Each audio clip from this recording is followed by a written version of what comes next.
Hey guys, Nick here. Um, it is currently 4:58 in the morning. Uh, we're going to be going through Ecclesiastes in the Bible.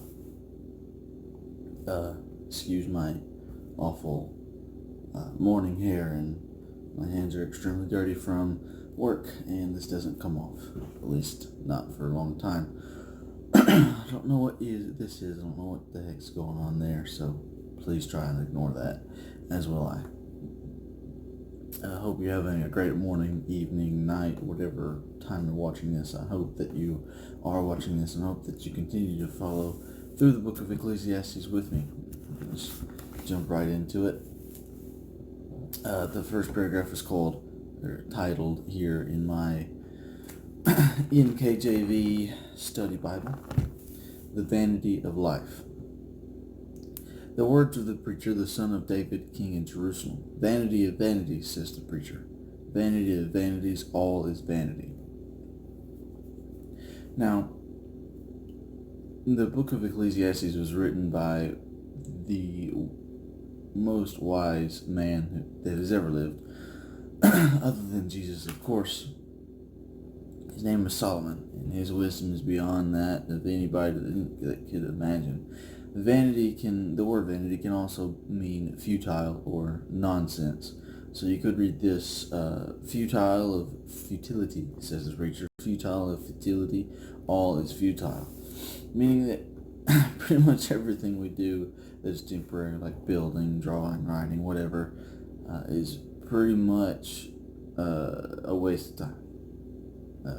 When it comes to like this table that I'm sitting at, it's gonna rot away one of these days, be forgotten about, thrown in a dumpster or something, and it serves no meaning after that. So after the cycle is gone through, it might as well not even been created in the first place. He goes on in verse 3, "What profit has a man from all his labor in which he toils under the sun? One generation passes away and another generation comes." There's the thing I was just saying. But the other abides for the earth. Maybe I'll be able to English here in a minute. "But the earth abides forever. The sun also rises and the sun goes down and hastens to the place where it arose. The wind goes toward the south and turns around toward the north. The wind whirls about continually and comes again on its circuit. All the rivers run into the sea, yet the sea is not full. To the place from where the river comes, there they return again. All things are full of labor. Man cannot express it. The eye is not satisfied with seeing, nor the ear filled with hearing." Now, all of that, except for the last verse that I read, is pertaining to this cycle that I was mentioning before. Everything that we do on this earth that is temporary, like the buildings, like I said earlier, the buildings that we build, or some of the writings, if it's not for eternity, if you're not building a building that is meant to help people towards eternity, or if you're not writing something that is supposed to help someone change their life for the better of eternity, then it's futile and nonsense, and you probably shouldn't waste your time on it, okay, just quite frankly. And sorry for the horrendous glare on my glasses. Without them, I can't really see very well. Looking at notes for a second.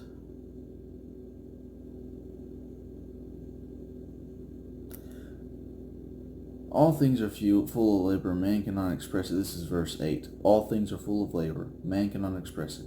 The eye is not satisfied with seeing, nor the ear filled with hearing." This is going to say that we're not satisfied with what we already have. We always want more and more and more and more money, more things, different cars. Some want more cars.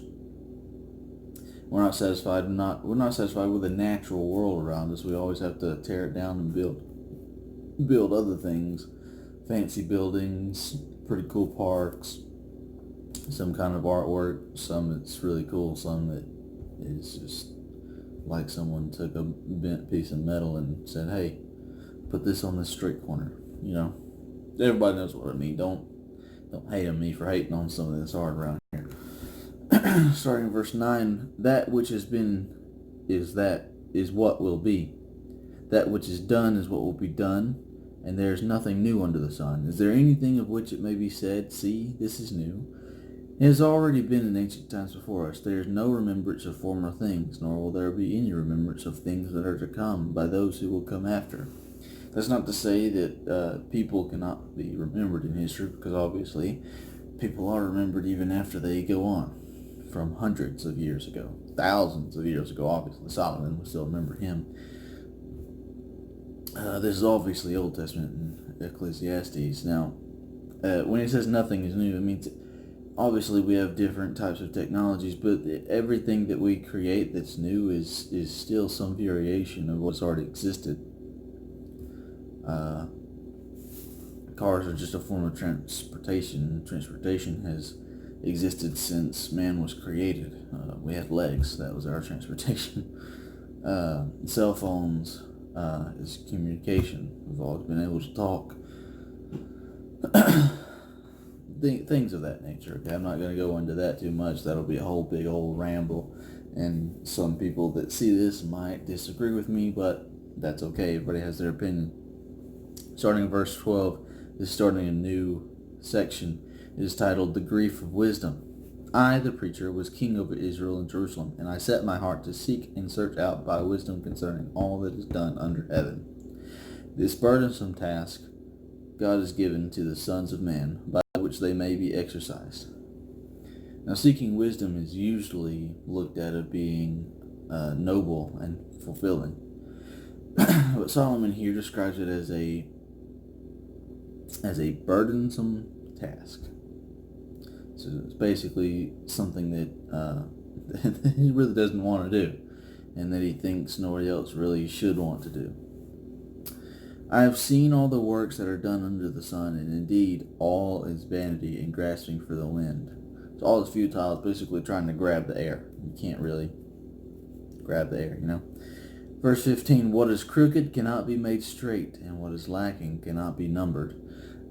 And that might sound completely like from left field, and like it doesn't really make any sense, especially if you read that alone by itself. But even that, put in with everything else.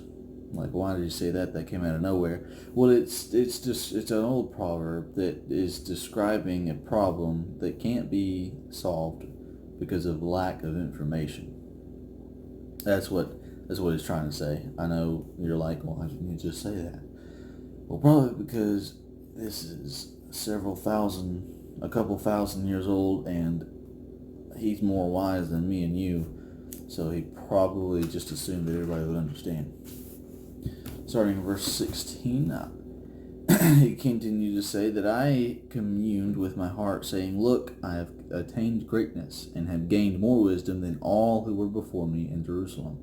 My heart has understood great wisdom and knowledge, and I set my heart to know wisdom, and to know madness and folly. I perceived that this also is grasping for the wind. So he knows wisdom, he knows madness, he knows folly, he knows everything. He knows, I say everything, he's extremely wise. He might as well know everything, okay? He says that is futile. That is just as good as trying to grab the air in front of your face. Verse 18, final verse, for much wisdom is much grief, and he who increases knowledge increases sorrow. So basically, we all try to seek knowledge and wisdom, and we all think it's awesome and whatnot.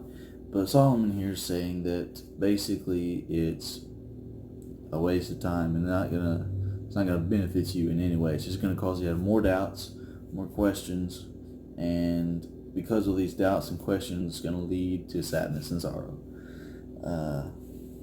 Because then the more you learn, the less you know. That's crazy, isn't it? It's like an oxymoron type deal. The more you learn, the less you know.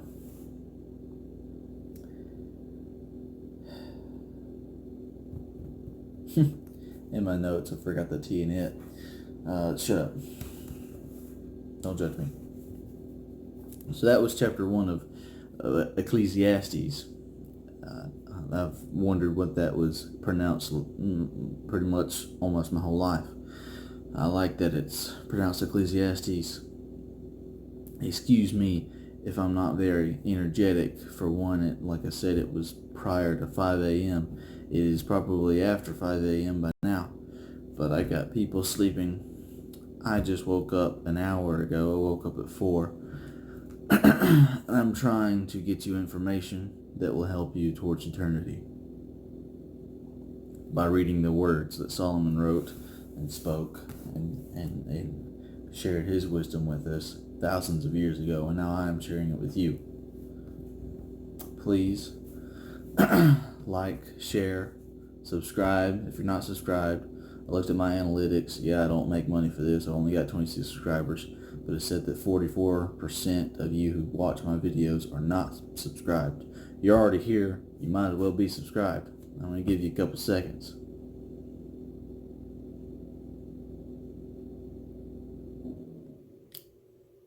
Alright, now that's done, don't forget to hit that bell icon and hit all. That way you could be notified for whenever I post these videos. And any one of my videos, but especially this series that we're going through, Ecclesiastes. So you can go along with me whenever they're posted and know when they're posted so that you don't forget. Watching you, Jimmy. Yeah. Share this video with all your friends. Tell them to subscribe to. If you have any prayer requests or message requests or scripture requests, put them in the comments below. If you have any questions, put that in the comments below. I invite questions. I don't get mad at questions. I don't get offended. I invite all your questions. I invite all of your opinions and everything. Anything you want to say, just put it in the comments. All right? Have a blessed day. And you know what? I'm going to be that guy and put a like challenge. I want you to like it with your, with any hair bow. Like it with one of these. It's the first one I found. Have a great day. Get more sleep than I did. And be less cringy than me.